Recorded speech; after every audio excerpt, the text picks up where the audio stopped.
But I think for him, he ran only 200 meters or 300 meters. He picked a border and went through the route on a border. Same applied to Honorable Aruna Kasoro.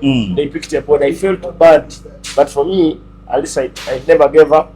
Like any other patriot, I represented the Kabalega spirit, and Kabalega spirit never die. Have they met that part of the bargain of the 5 million? The money is there already. The money was handed over to the General Secretary of PRU. The views and opinions expressed in this talk show are those of the individuals appearing on the show and do not necessarily reflect the views of the Investigator TV.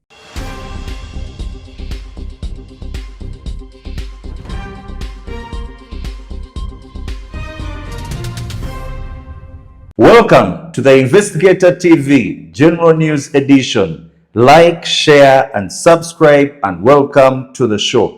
Bwana philosopher Samuel Kasozi is on the way. At the same time, Ndugu Stanley Ndaula naye achali ku mirimo gya obwakamuswaga naye ajja kubeera naffe in our subsequent editions. Like, share, and subscribe, and welcome to the show. Nchajira byakulya balese ebyokulya kubanga enjala yo okuva jjo simanyi kiki muleba nti atukakiriza akati bw'olwa bogize abantu no tubagamba ebintu byayaya babiyita ebyokugira naye kakati kano kalinga omelette.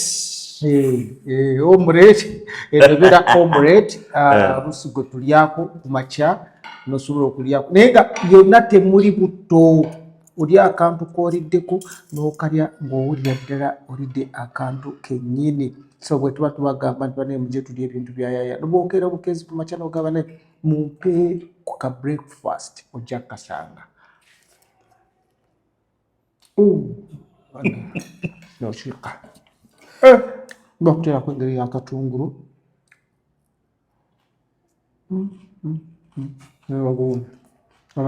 okukola akantu ati kati bito byonna bye tubagamba n'olya akenkya n'olyako ate aweesa emisana awosaawo nga meka okulya bwe bulamu noba nga ozaawo obulamu bwali bugenda naye nemba nga nsobola okuba nga ndyako akantu bwe kati. So basebo ndi banyabo abatulaba abalungi mwe bali kuba nga muze okubeera naffe ku The Investigator TV. Ebyo tubagamba nti jangu tulye ekyenkya, ekyemisana, ekyeggulo bibaawo wano. Kukyoba okola ku bisimu eyo bakuleetera ekyoyagala kyonna bakikusanza waka. Mpewo nyingi weetaaga n'akacaayi nako tukalina akalungi ennyo. So okuva ku kyenkya, ekyemisana, ekyeggulo byonna bwebiri. Amannya nze Gideon Tugume Gasiya muzzukulu wa Ndereya Gakyala okuva Emigera Kakulu Town Council Rama County Tunga mu district. Nsanyusa okuba nga ate ndi wamu nammwe. Njagadde okulya kantu nga mutulaba mutegeere nti ddala butuufu ebyokulya wano weebiri kuyaya. So mubirye mubigule mba mujanjabye tugumye. Mwebale nnyo mwebalire ddala mwenna abawano n'abali ebweru mbalamusizza. Amina seo. Lero mu kanyomero ka Kochi where Ndugu story begins, our production we batuteko. Kochi gwe chifo chafe ndachukwagala kwempaji yafe kamuswaga ayindaile nakulembela Kochi feche twagala kocha yakane kamuswaga ayinde. Like, share, and subscribe, and welcome to the show. Council Tugume, American President Donald Trump Jr. has survived a second assassination attempt on his life. President Donald Trump said a suspect armed with multiple weapons charged a security checkpoint before shots were fired at the White House correspondents' dinner in Washington, D.C. Trump was rushed off stage, and he and his cabinet are all safe. The suspect, who is in custody, will be charged with using a firearm during a crime of violence assault on a federal officer using a dangerous weapon. U.S. Attorney for the District of Columbia, Janine Pirro, said authorities have identified the suspect as Paul Thomas Allen, a 31-year-old Californian, and they say he's familiar with such. However, a U.S. Secret Service officer was also shot in their protective gear and hospitalized. The officer has since been released from hospital. Kanso Tugume. Olwasooka, the first assassination attempt, people thought it was about the American presidency during that time. Now, during the fight with Iran, here comes another shooter. Will President Donald Trump live all the way up to the final term of his time at State House? Ajja kumalako, Trump ajja kumalako. Mu America kimanyiddwa bulungi nti ba presidents babadde babata ne baba assassinating. So there are a lot of assassinations in America. Ekyo kitegereka bulungi. Ate ne security ya America bw'oba ogiraba eri y'amaanyi nnyo ku president. So kitegeeza nti waliwo abeetaaga ofiisi eyo abagyetaaga bangi. So mubeeramu ebintu ebyo by'obulabe nti kwagala kutta president. So ekyo tekirina we kikwatagadde ne Iran. Kubanga ba president bangi abafudde mu America bebasse nga tebakwataganye ne Iran. The most popular yali JF Kennedy. Yes, so it is not all about Iran, no. This is about the American politics. Actually, Trump is a very genuine person. Ye bw'aba ayagala okugamba ekigamba kikugamba nga bwe kiri. So ndowooza kubanga nti agezezaako okukola ekyo kyalina okukola okuzza America engulu, kubanga America ebadde spending a lot of money. Kati zonna n'azigyayo n'ebirala ebibadde bikolebwa nga si birungi birina byabadde agize akozeemuko okulaba nga abitereezeza. So nze ku lwange nsuubira nti Trump yadde n'obwe banagezaako kwagala omutta ajja kumalako, tagenda kufa. At least he's not going to die when he's still the president. Ekyo tekigenda kubeerawo kubanga is very aware. Trump is very aware. Very aware and very alert. Buli ekigenda okubeerawo yabagamba nti that one. Ne weewuunya abasirikale abakuma Trump awo bonna engeri ate omuziguzi asobola okujja najja n'ekisi n'ayitawo ate n'attempting okutta. Kwegamba kikwewuunyisa kubanga wabeerawo CIA, wabeerawo FBI, wabeerawo bonna bali awo bali ku president. Naye tomanya ngeri kyoli gyayitamu n'abeeraawo n'aba nga ayagala kubaako kyakola. So ekiri mu America kyekiri n'awalala wonna. Abantu bandyagadde okulanga president bamugyawo, naye president mu biseera ebisinga naye kenyini alina okwebeereramu okumanya nti waliwo kino kisinza okubeera bwekiti kuvaamu bwekiti ne kiba nga kireeta obuzibu. So Trump njagala kumukulisa nate amasasi agabadde gaakedde okwagala okumugya mu budde. Naye ba security ne banguwa kubanga bamugwiridde. Actually bonna bamwebakidde. Babadde nga 20 abamu badde kondooza nga bagamba wakiri muteffe ne president tagenda kufa. So omu yekka ndowooza yafunyeemuko obuzibu, naye abalala basigadde bonna basigadde bali safe. So ekintu ekyo kyo kya bulijjo mu America nti wabaawo ayagala okutta just nga ye ayagala okutta kubanga emmundu bazirina, naye engeri gye bayingira nazo wali bwe kitamanyi engeri gye basobola okuyingirawo. So Trump tumusabira agende mu maaso kubanga Trump alwanye n'abantu bangi, ab'ebisiyaga, abaaki bonna agezezaako okulaba nga abalwanyisa. So twagala kwebaza Katonda olwa Trump okubanga tasobodde kutuusibwako nate obuzibu bwonna, era tumusabira ajja kumalako ekisanja kye nga tewali buzibu bwafunye. Tebagenda mukuba masasi. However, are we most likely to see the White House scale down on Trump's public appearances? Olwakubanga abadde ayagala nnyo okubeera mu bantu almost everywhere. No. Trump tagenda kulekeraawo. Trump ye karakita ye emulaga nti alina okuba nga ali mu bantu. He's a people's president. So ajja kgenda mu maaso mu nsonga eyo. Era tebagenda kumuziyiza kukola ekintu ekyo. Ekyo kijja kgenda mu maaso. Wabula security egenda kweyongera. Wanaaba alaze wonna security egenda kweyongera. Naye abantu kyovula nakugambye saa bakiteeke mu Iran. It is not about Iran. It's not about Iran. President ba America bonna babeera ku bunkenke obw'ekitalo. Era n'ebintu byatambuliramu byanjawulo. Kebe ennyonyi gyatambuliramu Air Force One erimu ebintu ebyenjawulo ebitali mu nnyonyi endala zonna. So kiba kitegeeza nti president wa America bulijjo abeera ku bunkenke. America kintu kyamaanyi. States 53. It is too big. Okitegeera. Ate kyamaanyi state says buli state yonna gwanga damba nga bw'olaba Uganda. Erimu governor, erimu biki. So okubeera president wa America mu states ezo obeera muntu w'amaanyi nnyo. Obeera governor. Kubeera president wa America yonna obeera w'amaanyi nnyo. Era kyovula batabeera w'amaanyi mu America yokka, wabula beera w'amaanyi mu nsi yonna. Kwanga kintu kinene nnyo. It is too big. That is the same reason why they invent that cars like the beast. Yes. Ebyo byonna bamukolera ebintu ebisobola okumubeezaawo. Kwanga buli muntu era yandiyagadde okuba nga afuna abeera omukulembeze ow'ekintu bwekityo.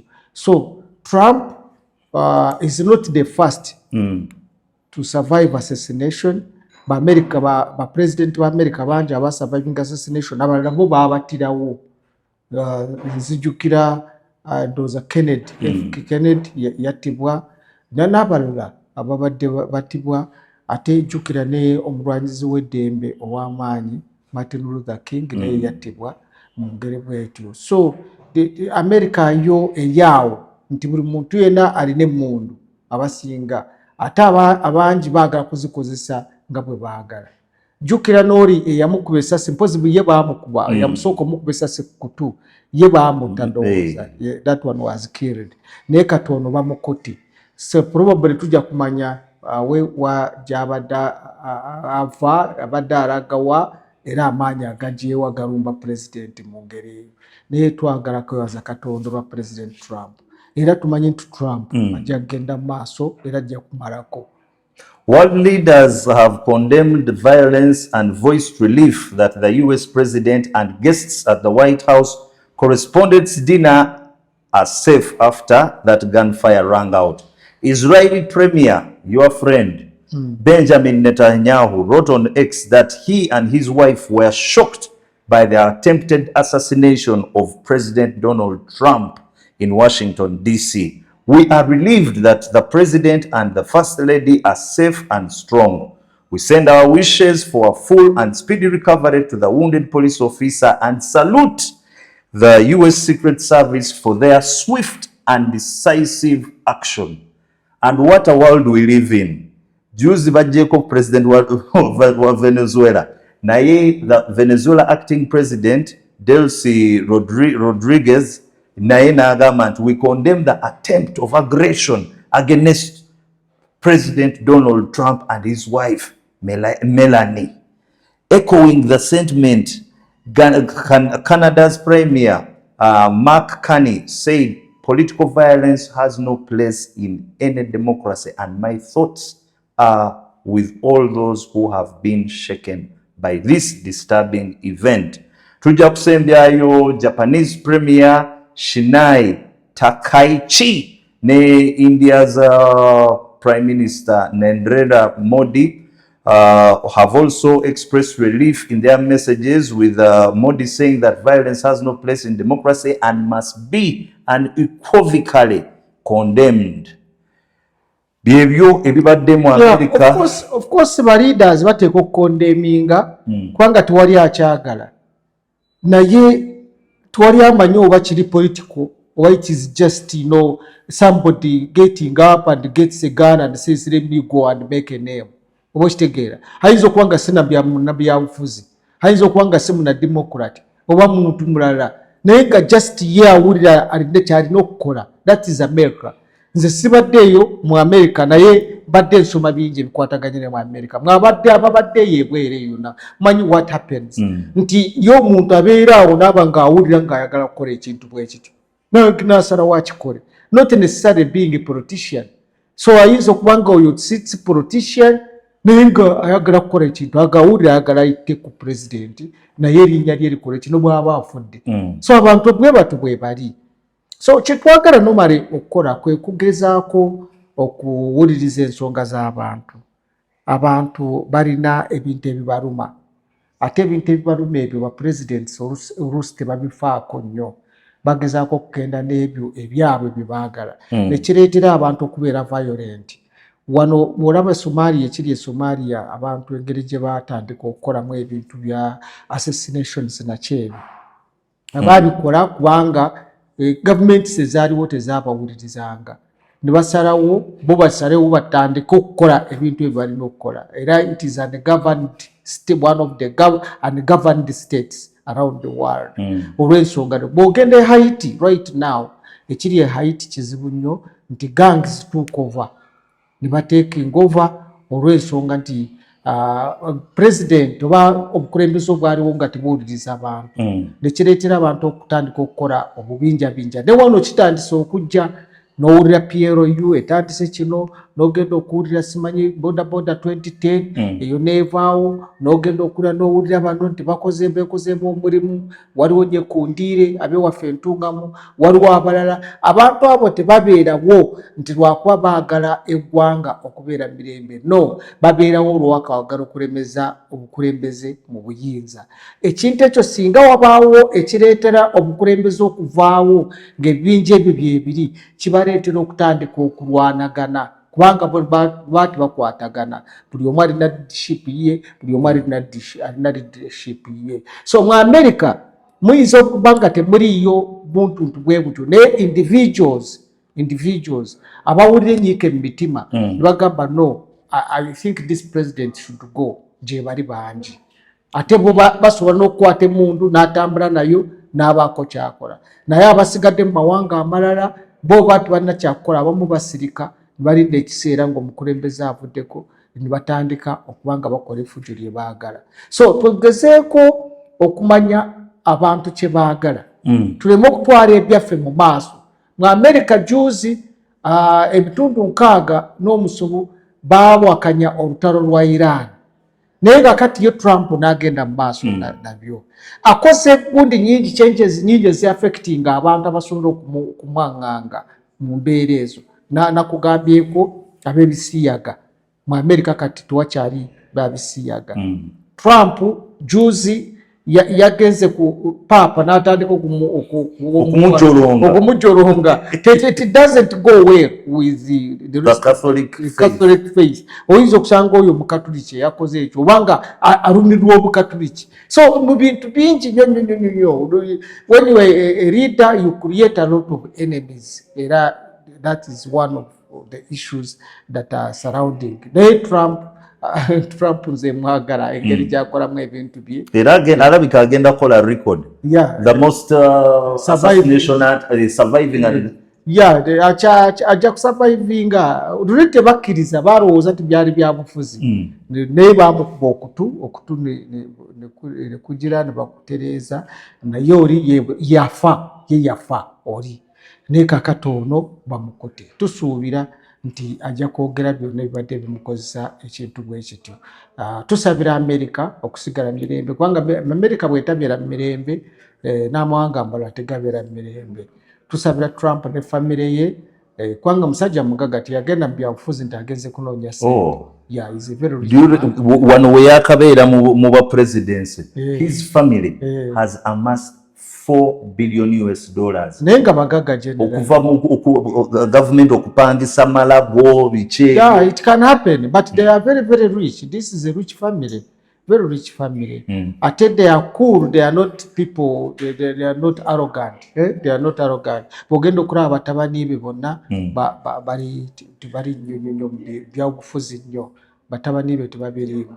So nsuubira ensonga z'okwagala okumuta just kwe kwagala okugamba nti tawuliriza biki bye tumugamba katumutte. Naye nga not necessarily nti oba Democrat or Republican, it could not be political. Or that is what I can say. Nga tuvuddeyo America, let us learn kuwa our airstrip e Kololo. Olunaku lwaleero ebadde commemoration and the General MK 52nd birthday run, which was themed as a run for charity. For the second time, the Chief of Defense Forces has not appeared or flagging off his own event. We have seen other people lead the event, the Secretary General Daudi Kabanda, General and other generals around there, plus n'abantu abalala abali close mu PLU. It seems General MK, though he's the patron of this organization, seems to be running away from being very close to their internal detail. Bwana Gideon Tugume, why is MK not showing up at these events? Remember, even the MP's dinner at Sky's Hotel, he did not show up, and instead, Speaker of Parliament, Right Honorable Anita Among, presided over. What is going on in PLU? No, PLU is non-existent. It is just something, a pressure group meant to maintain the status quo of the presidency and the government in power. Ate MK yabalaba kubanga already abantu abo basinga babbi bagenze okuveeri nga babbi bateekawo kino PLU era nakyo babbiremu basigale nga babba yabiraba. Omanyi General Muhoozi is exceptionally different person abantu bamutegeera. He went to Sandhurst. He went to very prestigious military academies eziyigiriza abantu okukola ebintu ebyeggwanga. Not personal gratification. Muhoozi kyaliko. Muhoozi ono gwolaba ye abalaba. Bo balowooza nti ali nabo abalaba naye ye abalaba manyi nti bonna babbi. Abamwetoolodde babbi. Tagenda kuyimirira awo ayimirire ne Mawanda gwe bagamba nti yasangibwa ne billion 162 billion. N'olwaleero has never been oba kumutwala mu kooti oba kumutwala ki. Ndowooza omusango guli gwe bamugira byagwiraawo. So abantu abo abalaba bonna ba David Kabanda baadi bonna kati ba General Damulira muduka bagundi ono Kituma Rusoke simanyani mwena kwegamba kiragira ddala there is something you are looking for. Okitegeera mugezaako okuteekako a certain group nge group eyo si kintu kirala. Nayongedde ne bagamba nti PLU bweneeba tebagisatuludde okugijjawo ejja kubeera nga bano abakola genocide e Rwanda. That is a militia, it is a militia group. Era okirabye nti abaserikale abasinga bonna bageze kudduka. Mudduka biki? Temwagenda kudduka mu gundi ya Kabaka mwe ba General Damulira mwagendayo. Never went. Kati lwaki mugenda ku kino? Kyemunoonya mwagala kweremeza mu buyinza. Musigale nga mwe bakulu, musigale nga mwe mulya, musigale nga mwe mubba, musigale nga mwe mukola buli kimu kyonna. Nothing else. For General Damulira, okubeera nga abaddeyo, I think some of those funds are going to the ghetto.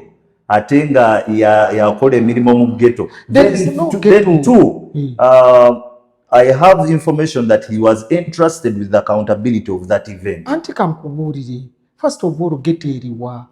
Abantu banoonya ssente kwekulira byabwe. Ghetto eriwa. Prime 7 yateekamu ssente mu kulaba nga ghetto bagiteekamu ssente through emyoga bonna bagaggawale waliwo ekirala awo bakiyita batya PDM waliwo n'ekirala biri ebintu nga bina byonna Prime 7 ataddemu ssente. Balema okwebuuza nti kwewuuza nti kati badduka nti banoonya ssente zagenda kulabirira ghetto. No, please. Tetunatuuka eggwanga terinatuuka mu level ey'okutandika okusabiriza. By the way, mu mateeka gafuga ebyenfuna financial institutions or financial regulations mu ggwanga terikkiriza gwe kunoonya ssente kuziteeka mu projects za government. Terikkiriza. No, it doesn't allow you. Ni oba gwe kukwata ssente za gavumenti oziteeka mu kintu nga teweebuuziza. Tolina buyinza buwola gavumenti gwe nga temuyise mu mateeka. Tolina buyinza bunoonya ssente za kutwala projects za gavumenti nga toyise mu mateeka. Tolina. So any project that began with the government toyinza kunoonya ssente gwe n'ozinoonya mu kudduka nti ozireeta eno. Tekikkirizibwa. Ebyo tebikkirizibwa ebyo. Naye babikola banoonya ssente bo bennyini beegaggawaze era bagenda gaggawala nga bw'obalaba bonna olwedde bagagga. Banoonya ssente za kulya, banoonya ssente za kuzimba arcade, banoonya ssente za kuzimba apartments, naye tebanoonya ssente za kuyamba Munnayuganda. Ghetto oyo gw'ogamba abaana abo baavaawa, where did they come from? Bo ye bali bameka, how many are they? Do they make even 1% of the Ugandans? Naye manyi Bannayuganda bali mu kubonaabona.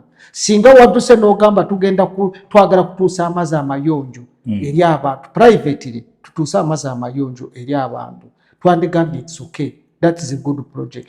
Singa wadduse ng'ogamba onoonya ssente ogule sola oziwa Abannayuganda bonna abali mu nzikiza nga ki, who would say that is okay?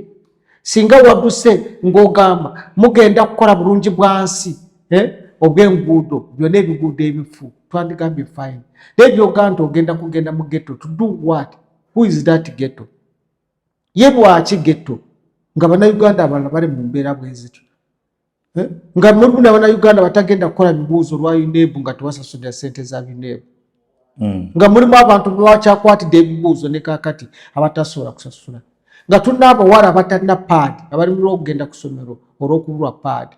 Run for those things. Mugenda mu ghetto. Whom are you finding in the ghetto? Who is that? How many are there in the ghetto? Bobi. Banoonya ssente zaakuba. Then we have seen abantu nga General Jim Muhwezi ataddewo million 2. General Kale Kaihura has appeared. Then Deputy Speaker of Parliament Right Honorable Thomas Tayebwa still saying he can throw in more money at the run. What could be happening? Byebyo General Muhwezi has no moral authority. Yagenda okuva Ministry ya Health nga ssente z'akafuba, essente za TB n'ebirala baziridde. Bwe baazirya abantu abaafa bagenda kuba compensatinga batya? Bamwimpeachinga n'agenda kati huyo ne bakumukomyawo. Ali mu security office ye kyekoze Abannayuganda bakimanyi. Abaana abavubuka abasinga bandigambye nti bali mu makomera g'enjawulo because of his involvement. Abakaramoja bali mu makomera g'enjawulo bali mu kufa. Bannayuganda bali mu kubonaabona mu ngeri bw'egityo. Ba Dr. Besigye babasibidde obwerere bayeeyo bali emuzira. Kati talina moral authority n'omukwata million 2. Kati Jim Muhwezi olowooza anoonya ki? Anoonya ki PRU? Kyenkugamba ekyo. General Kale Kaihura abantu bamanyi bye yakola. Naye kakati naye wuyapiyalinga.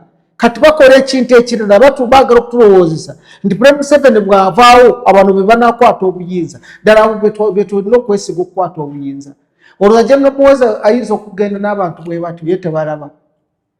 PLU eteeka okubeera disbanded. If it fails, egenda kuba militia. Who will disband PLU?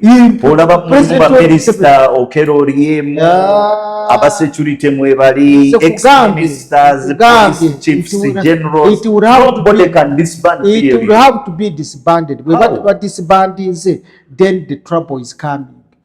Oraba people, cream of people, abari waguru kati, abeswanta, bebando abakoze bikorwa mwenare mu kurembezo wa Prime 7 kati bara Prime 7 amanyi gatandise omukendera batandise okuleta PLU kati bochovora bajenne boza abaraba kubanga abamanyi bye bakora be bakoze ne kitawa abamanyi byabade bakora byona abamanyi kakati je tagala kubesembereza era chovora ekisera bwe kituuka abula talabika nako tagala kubesembereza. This is the same man eyagaba numbers zaba hierarchy ba PLU eyasooka 001 is Muhoozi Kainerugaba, 002 is Michael Nuwagira, then abatata we 001 is Muhoozi Kainerugaba, 002 is Andrew Mwenda, 003 is Michael Nuwagira.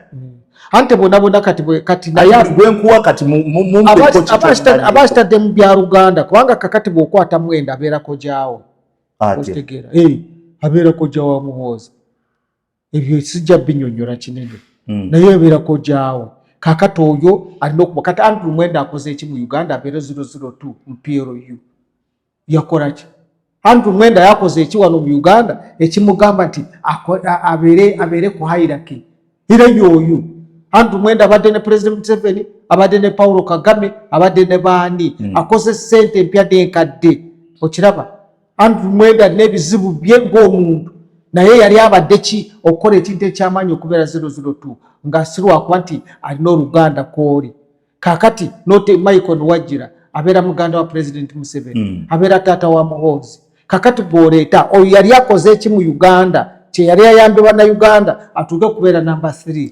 004 Council Edwin Karujire. Anti Council Edwin Karujire abeera mukodo nuwoli kwegamba byakika byaki babita byani abako n'ab'emikwano kakati oli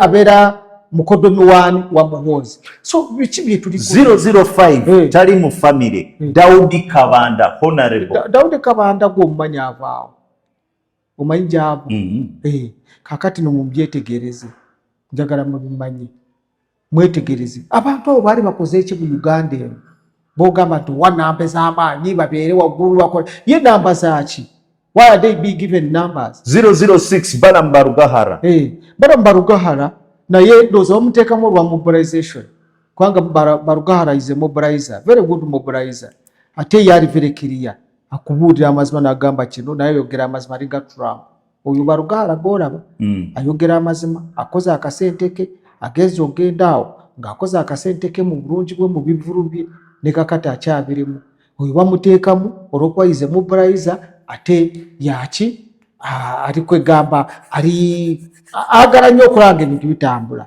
baliriya simanyi liriya ne kuddako Michael Mawanda 007 kakati Michael Mawanda alina history nungi wali okyogeddeko then the one and only gobadde ayogerako Lilian Abba 008 anti Lilian Abba kati mbutuufu kati omuleeta kukola kyeno ye byaki what is it all that for eggwanga litambula streamlining the organization eggwanga litambula tuna President Museveni tuna NRM party NRM ina structures kuva ku Secretary General okutuuka wansi bano baki what are these for if it is not a militia 009 yandibadde the late Cedric Babu but 010 Frank Gashumba kakati omuganda ki kati otugamba ki in fact Gashumba tiyandituuse na muteni yandibadde mu 3 oba mu 4 kubanga yakibaddemu yatandika nabo babadde basooka kire kya MK kye basooka kati olaba naye bamusindisa kiti nga kikere okutuuka muteni so what there is a problem ye baaki ye byonna byaki those numbers are for what mugira namba ezo zikole ki mu Uganda wano already tuna NRM itambuze gwanga tuna political parties zero registered muri what are you muri chi. Then the man you admire so much, Frank Tumwebaze, is number 30. Neka kati webuze kati Frank Tumwebaze ali mu NRM ali eno ministero enanonyachi basajja mwete mugenda kukwata buyinza nti mujje ku president Museveni mwe mba mbukwata no Mwanga twabategedde ababbi bonna bali eyo enkozi z'ebibi zonna ziri eno mweswanta kati mugamba mulinga abateekawo alternative government tubalaba tubetegereza bimuliko tubiraba eggwanga lino Uganda ligenda kufuna akatyabaga ligenda kubeera mu kaseera kazibu nnyo nze nkubuulira amazima so bano bennyini bebagenda okuleeta obuzibu bano kubanga buli omu alina abasirikale buli omu alina emundu buli omu alina ssente buli omu alina byabbye bagezaako kubikweka kati baveeno babikweke wansi wa General Muhoozi Kainerugaba ye bw'aba takiraba nti abamwetoolodde babbi n'alowooza nti alina kyagenda okusolovinga ate ng'agezaako okugamba nti alwanyisa enguzi naye ng'abagiridde ate be bamwetoolodde byakola bate tubitegeera. They had promised us a 1 million human body run naye tugenza okulaba nga kololo egambye otherwise. Could PLU be losing its muscle? Umanye ebyo bye nze kugambe PLU nyitenda kyeri. What is PLU? It's a pressure group. A pressure group toyinza kutandika kwetwaranga ng'omuntu ow'amaanyi ennyo n'otuuka n'otubeera ne secretary general vice president simanyi biki byonna engeri gye beegiramu abasajja abakulu bonna bali munoonya ki what are you looking for? Ensonga nyingi eziruma eggwanga temuzikolako mugamba munoonya ssente za ghetto. Who is the ghetto? Ffenna tuli ba ghetto munaatuwako ku ssente ezo tuli bamulekwa. Are we going to share that money? Ekyokubirize kankubuulire muleme okugezaako okulaga kati General Muhoozi Kainerugaba ategeka okudduka okwa birthday ye ngaani. You are a CDF, Chief of Defence Forces of this country. Naye n'otandika okutegeka okudduka okutandika okukola ki olw'okuba Ssaabasajja Kabaka ategeka naawe n'otegeka bantu mmwe njagala mubeere n'empisa mubeere n'ekisa. You're still crying about the run, but Honorable Balam Barugahara has suggested that his birthday 24th be declared a public holiday. Kati byebyo kati Barugahara akyali katoya akyali minisita oyo akyali mu omuzinzi nduuza kati owulira byatandise ebyo tebitandise leero. Mu Iraq basinzanga mutabani wa Saddam Hussein gwe bayitanga Kusi. Baali babasinza mu Libya wano basinzanga mutabani wa Gaddafi gwe bayitanga yakafono Saif al-Islam mufu yafa. Don't joke with the world, don't joke with Uganda. Mwe Barugahara mukore bye mukola mumanye nti ekiseera ekyammwe kituuse muwummule n'abalala bajja kubaako kye bakola. Uganda is for Ugandans. Ke banaabatabukira nze nkubuulira amazima ebigambo ebyo bigenda kubakola ki. Barugahara abadde yeekolera emirimu gye ng'akola gundi akola ssente ze tagenze mu byabufuzi olw'okuba nti afunye ayagala ssente naki naye kati owulira ssente gye zimututte takyamanyi kiri ku nsi kati. You declare a public holiday. Ninze musobera. General Muhoozi is just lucky that his father is the president. Ni tufanagana. Yes, watch. He is a decorated general eyasoma ebyamaje ku Sand House za CDF bwoliro yatemufana. Kakati nze ate bye nasoma byasoma. Nange nasoma birala. Tuva nkugamba temufana. Anti nasoma birala naye nga tuli bana Uganda. He's protecting you. Who? You. Akola omulimu gwe. Tuwali yamusindika kubeera w'amagye yandisomye ekirala nga bwe twasoma ebirala. Nze kitange yali w'amagye n'afa. Okitegeera nange singa nayagala nandigenze mu magye naye nasalawo obutagenda mu magye. Kati bw'aba yagenda mu magye ebyo bizibu bye yasalawo okugamba nti yakola ogw'amagye. Buli omu alina kyakola. Simunyooma mu kyakola naye akikola kwagala kwe. Okitegeera yagala agende abeere ow'amagye abeeko byakola abikole naye tetwagala obikole ng'otulinyako. No, totulinyako. Is not going to be the first CDF and the last. No, ajja kuvaako kuwa CDF. Ne bw'anaabuvaako ng'atandisa abantu okugamba nti badikiralinga olunaku olw'amazaalibwa ge ebeere public holiday nga n'amazaalibwa ga kitaawe tetugamanyi by'abaakola bamba batabitegeera. Agenze wala. Bayidawo gye n'omuhoozi bw'otoogendereze n'oleka abantu bano abakukozesa ebikyamu ojja kusanga nga NDU eyinza obutaba nungi. Ffenna tukuze kati tukaddiye. Abaana baffe batandise okufumbirwa n'okuwasa. Wawulidde muwala wa Karugiri yafumbirwa mutabani waani, mutabani wa Saamu Kavuma, General Saamu Kavuma. Bali awo bwe batyo. Muwase, muwasangane, mufumbirugane, mukole bye mukola ne mumanye nti bannayuganda gye bali. Could this be a signal that PLU might not be that influential come 2031? It will not. Eyinza n'obutabeerawo kye nkugambye. Eyinza n'okubanga bannayuganda balaba abantu abaliyo. What if it's cadres? Bannayuganda bakyawa Kayihura ne bamulaba kati ng'ayimiridde eyo tolowooza nti bwe basirise bibasanyusa. Bamanyi General Kayihura byakoze abantu bannayuganda. Bannayuganda balaba Mawanda ababbi buli kimu ne bakola kino sente babatwala ne mu kooti ne musango gukyaliyo tolowooza nti basanyufu. Bannayuganda Franka tumwebaze bamulaba. Bannayuganda balaba buli omu aliyo yonna Batoyota bavuddewa bonna bafutuseeyo bavuddewa babaddewa okuva emabega. Bannayuganda babalaba. Je n'omuhoozi mugezi kyovula batalabika asigala eyo. Mu PLU omuntu alina ansa. Ate bali ludda wa nkugambye batandika kyaki. Why did they begin that? Kyatandika na MK. Nga bagamba nti bande baagala General Muhoozi yesimba okuba president. Bwe byalema kati batandika PLU. PLU kiki? Kiyamba ki? Ebintu ento bye batandika ebyo bye nkugamba ebyo. Bye bireese obuzibu mu mawanga ag'enjawulo. Era bwe kutaabwe ze nkugambye bata dismantling this PLU. If they don't dismantle this PLU, there is going to be a problem in this country. Atojja kuwomboolera.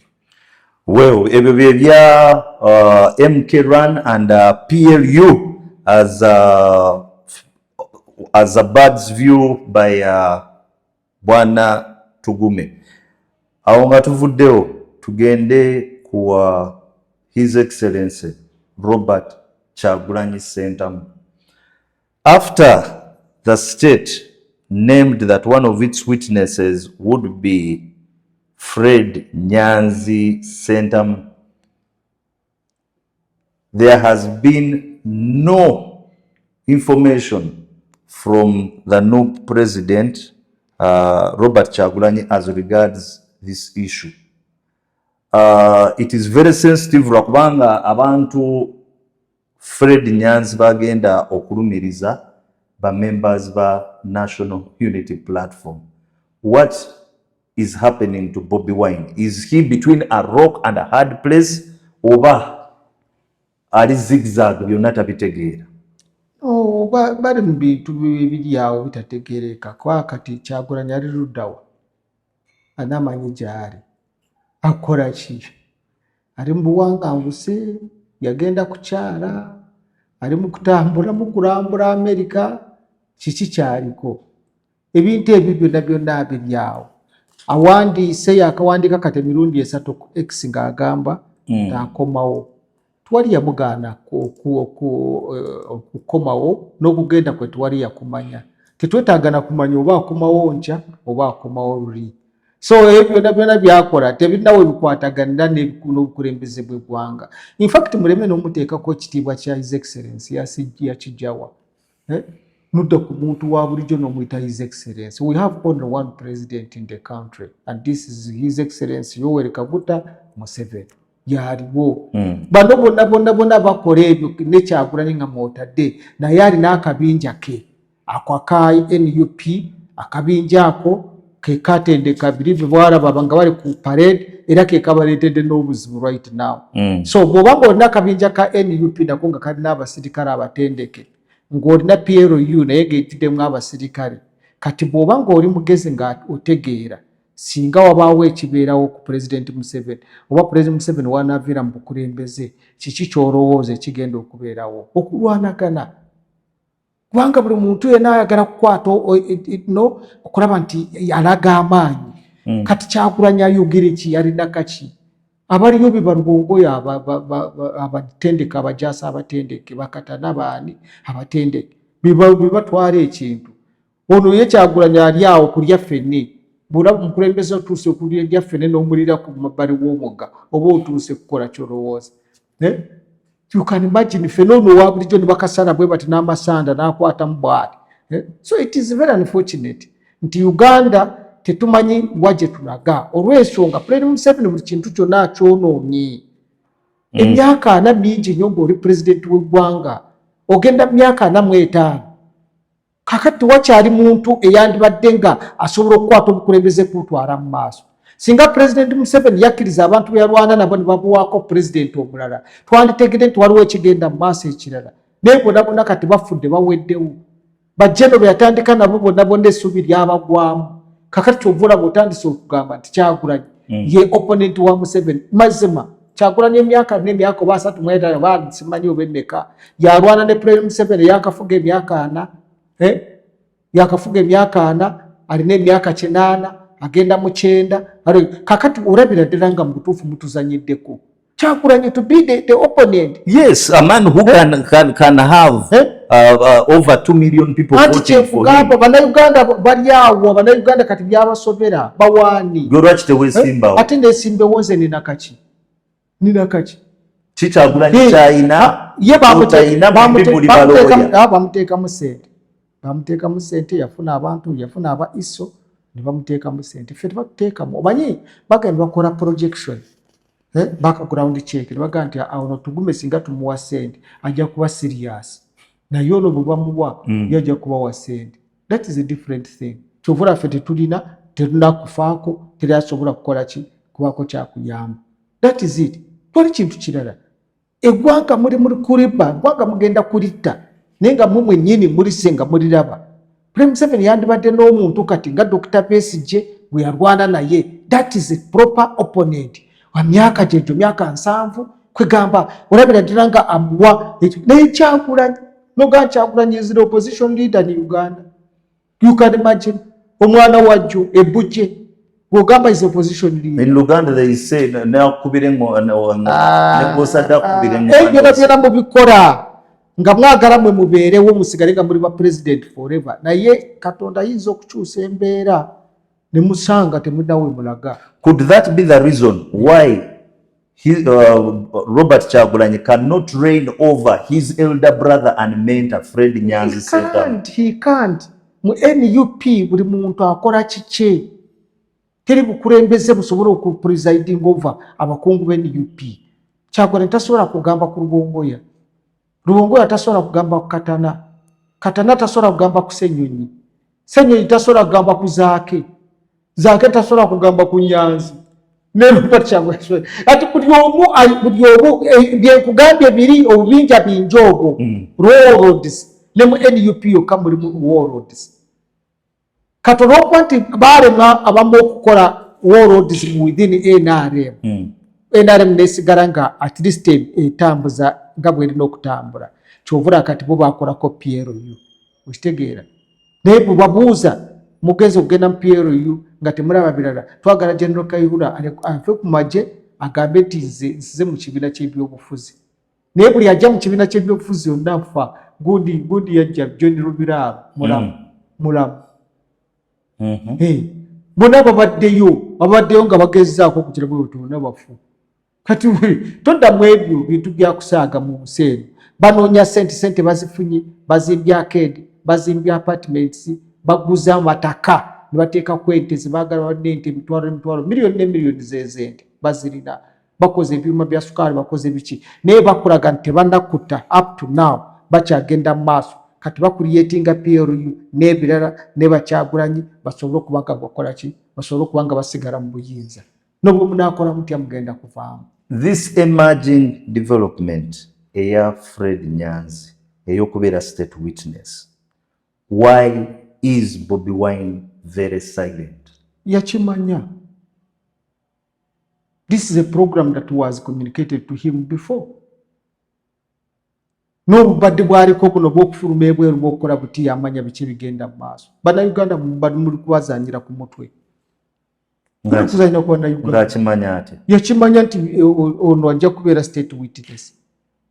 Uyagala ne yeewamba n'ava mu kwewamba ne bagamba bamukutte ne bagenda bakola naye ng'okwata Nyanzi n'oboba okutte Nyanzi n'oleka Kyagulanyi ya inspecting agunde parade n'oleka Rubongoya yali chief of parade n'oleka baani bonna bakatana baani bonna bayinaayina twali gwali okutte kati ekyo oba olaga ki bannayuganda kati n'ojja obireete kwedde mutwe obireete ku gundi simanyi yakirewo Kivumbi naani mufumbiro obirete ku Olivia Rutaya. Sincerely, why are Ugandans suffering? Ekiseera kigenda kutuuka abantu bamanye nti mubadde mubabalire mabega bwemuti nga mumunoonya mu ssente bajja baddusa emisinde. Nakugambye singa ogenda ku kitebe kya NUP n'olaba omupoliisi ali wali. Ate ku luno nga siga nti yajja yeereeta yekka bamuyita buyisi. Rubongoya ng'awandiise ng'asabye obukuumi. Rubongoya ng'asabye obukuumi. Mujja naye mujje mutuyambe. Kubanga Fuutu Soja essaawa yonna alunda ekitebe. Ne bwe baakozesa mu kalulu kano tebaabasasula. Owulidde? Fuutu Soja gwe baakozesa kuva ddi tewali kye baali bamuwadde. Rubongoya ali ku ssente ali ku buwumbi ali awo yabeerawo ku kitebe. Aliwo naani? Asibawo naani? Ssenyonyi tabeerawo. Katana tabeerawo. Bonna tebabeerawo awo. Yabeerawo yekka. Zaadriga munyiivu yene ebitaafu gimujjudde mu kyenyi alinga atali mukazi. Yabeera ndowooza naye yajja n'abeerawo yakola mirimu ki? Alinga atali mukazi. Naye nga ki? Omukazi ndowooza. Ate Engineer Ronald Balimwezi who looked more serious than most. What Katari Ruda? Where is he? This is what I'm trying to inquire from you. Omuwulira nga takyayogera. Y'olwamala okuwangula kino ng'amaze okuba lukwago y'ekikye kyaggwa. Y'omu ku abo abasolooza ssente zitamanyi gye zaalaga era naye ajja kubuuzibwa mu biseera ebyo. Naye Katari Ruda. Where is he? By the way, Balimwezi kyangu nnyo n'okuddikirenga n'agamba ngenze mu NRM.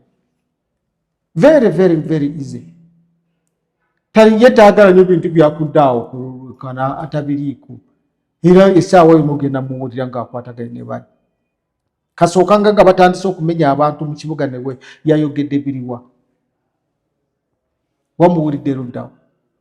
So kati ebyo byonna babikola nga bali Abannayuganda olukwe nga bakola byonna bye baagala kubanga baagala kwetuusaako ebyo bye bawulira bye baagala babyetuusizaako naye Bannayuganda ke banaazuukuka omulundi ogumu mujja kudduka emisinde mujja kuddukira in fact tufe twabagamba mugenda kuddukira mu uniform ya Fuutu Soja.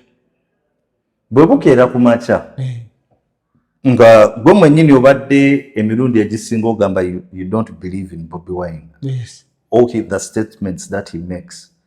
And you wake up tomorrow and Robert Kyagulanyi is back into this country at Magere and later overseeing events at Kavule. What will you do? No. Ekyo tikirinaako gundi nze. Kubanga olwedde alina karitiye yasigala wano. Naye nze nkubuulira amazima Kyagulanyi takyasobola ku addressinga bantu. Nti agenda ekawempe bayite olukuŋŋaana ayimirire ajja akole ki? Agyekala lukubeyo. Agenda alukubeyo. Where stronghold? Nze nkubuulira. Gwe tomanyi kiri ku ground gwe. Tomanyi kiri ku ground. Toyinza kutisa abantu b'abaana b'abendi. N'osibya abaana b'abendi gwe n'otandika okukola obubadde bwonga bw'oyagala. Muganda wo bakugamba nti yagenda okubeera witness okubasiba. Ate ne yeegaana. Yeegaana biki? Ekitegeeza yalamuyi bagenda kisigaza nga kyama. Tuleme okumanya ekigenda mu maaso. Naye Katonda n'atuyamba ntitubitegeera. Ekigenda okubeerawo ng'ojja bajja batwala emisinde. Era bw'aba yasalawo n'agenda n'agamba nti agenda mu buwanga amusabirirreyo ddala. Nze nkubuulire. You bring me to an interesting angle. Legally, witness ayinza okukkiriza okubeera ng'agenda kuwaayo obujulizi ne bavuga nti n'agenda buweera mu kamera nti maybe oba Fred Nyanzi kyebaali bamusuubiza naye ate ne kigenda ne kyatika. Yes, akyasobola okubuweera mu kamera. Naye nga is a state witness. Government teyinza kuvaayo n'erangirira nti gundi agenda kubeera state witness nga tennayogera naye. Never in life.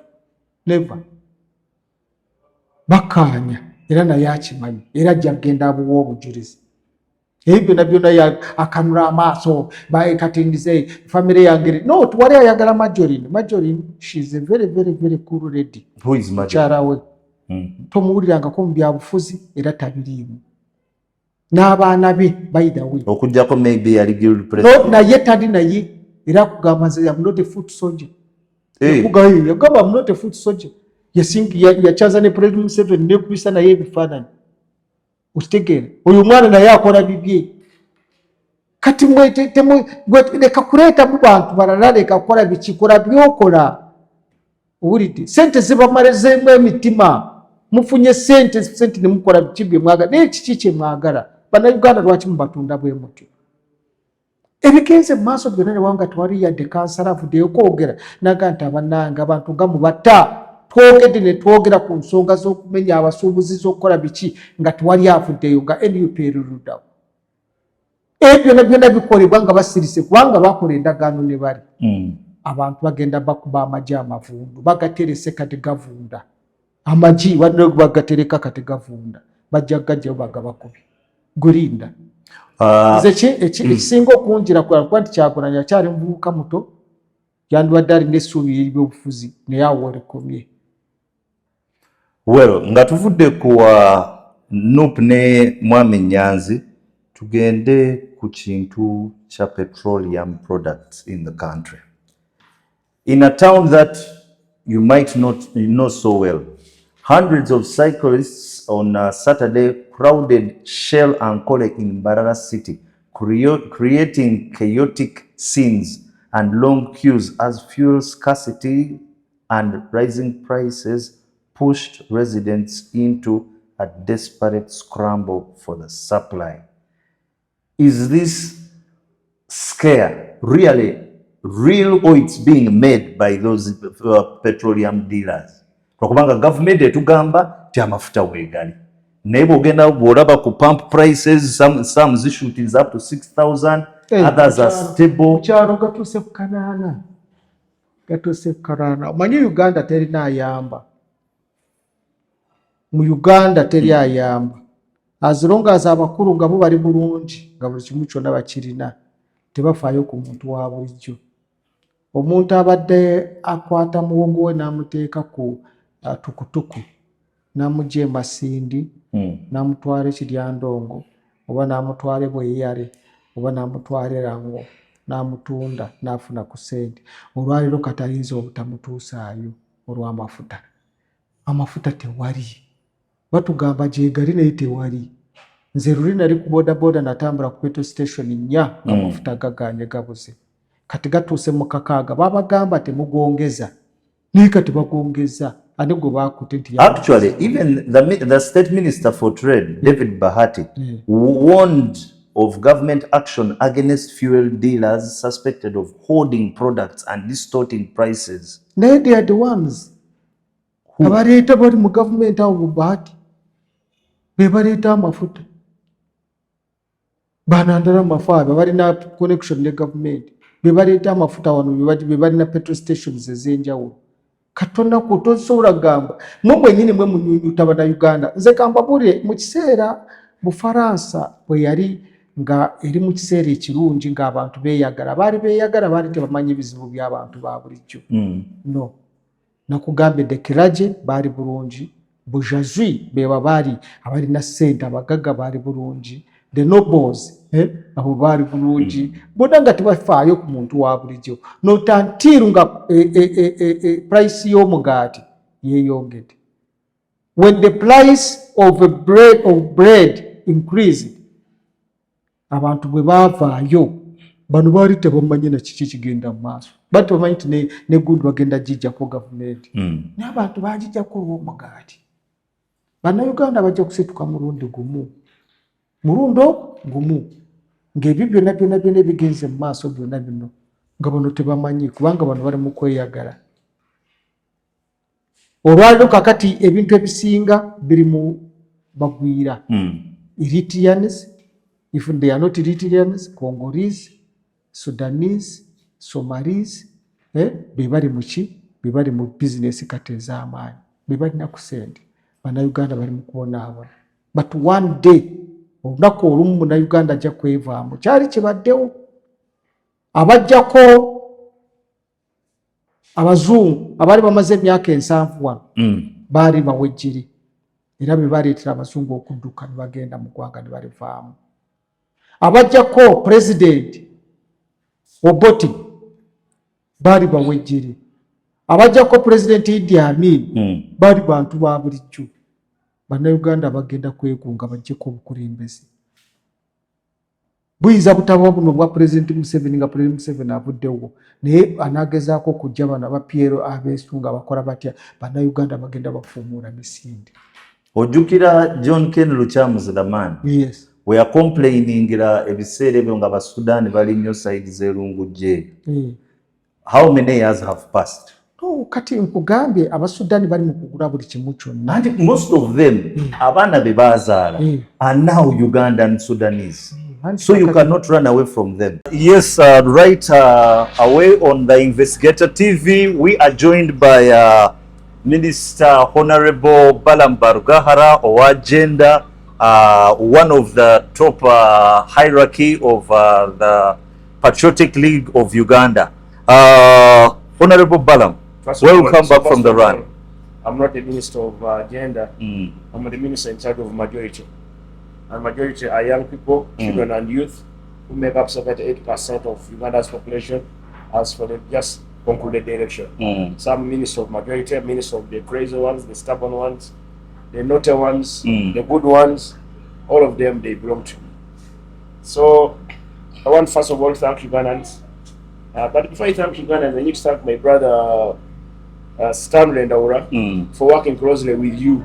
Yes. Because it's been long since I last saw you.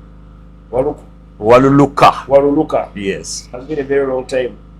But in a special way, I want to thank you for remaining professional and sticking to the fact and always telling the fact on your channel. If you are not telling the fact, they would have brought you to court already. But I don't think you have any court proceeding as of now. So, apart from that, now I want to thank Ugandans who have turned up at Kororo. We received close to 500,000 kits. 500,000 kits were given out or sold. But also there are people who didn't have kits. So we anticipate the crowd at Kororo was about 700,000. Wow. Who turned up to honor one of the revolutionary defenders. Why they call him revolutionary defender? Because the revolution was fought by the president Museveni and this group, Dr. SJ, Muntu, Nyefunza, Kandide Kayihura, Mwesigwa, Rujema, Kagame, people who fought in that struggle. Now, for them, they fought the 27. But however, they are the new generation that is protecting the revolution gains, the gains of the revolution. As much as supporters may protect gains supporters are protecting gains by voting. But again, we needed the askari, someone who will keep, ensure that nobody tampers with the good deeds of the revolution. So one of them is Mose. Like I mentioned yesterday, I request Parliament, this current Parliament, before even they sign out, to put a day to remember our heroes, the new generation heroes. You had hinted on 24th. Yes, 24th of April will be an ideal day, so that we honor them. We don't have to spend money on doing activities and parties. It can be hybrid. A day celebrated in State House, broadcast on UBC, and people enjoy. So that is the intention. However, I want to thank the many Ugandans who turned up at Kororo. We are grateful. Thank you for coming to run for charity. Thank you for coming over to run for humanity. Thank you for coming to run for hope. The money that has been collected will all be channeled now to the homes of the disadvantaged people, the homes of the vulnerable, the homes of the sick women and men. So that's why the money is heading. You promised us that you would be flagging off the run according to prior press reports. What went wrong? The people were too many that you could not organize them. The crowd was extremely massive. You could not organize the crowd. So we could not arrange that crowd to dispatch 40 kilometers. Like for me, I did 10 and a half with General Kare Kaiura. Actually, I completed my race. I was supposed to run with Right Honorable Taebwa, but I think for him, he ran only 200 meters or 300 meters. He picked a border and went through the route on a border. Same applied to Honorable Aruna Kasolo. They picked a border. I felt bad, but for me, at least I never gave up. Like any other patriot, I represented the Kabarega spirit, and Kabarega spirit never die. Have they met that part of the bargain of the 5 million? The money is there already. The money was handed over to the General Secretary of PRU. The money was handed over to them. But me, I won, because if you complete the race, you have completed. Those who didn't complete, didn't complete. You can't claim you completed when you didn't complete. Yes, the final word to our viewers on the Investigator. Stick to Investigator channel. Whatever you need is here. But also, I'm calling upon all Ugandans to turn up on the 12th of May, 2 weeks from now, to attend the consecration or the coronation or the swearing-in ceremony of our great leader, the president, as he served his second last term. Thank you very much, Honorable Balam Barugahara. Serving probably his second last term. You're using the word probably. Very tactfully. Yeah, probably his second last term. God bless you. Until next time, goodbye.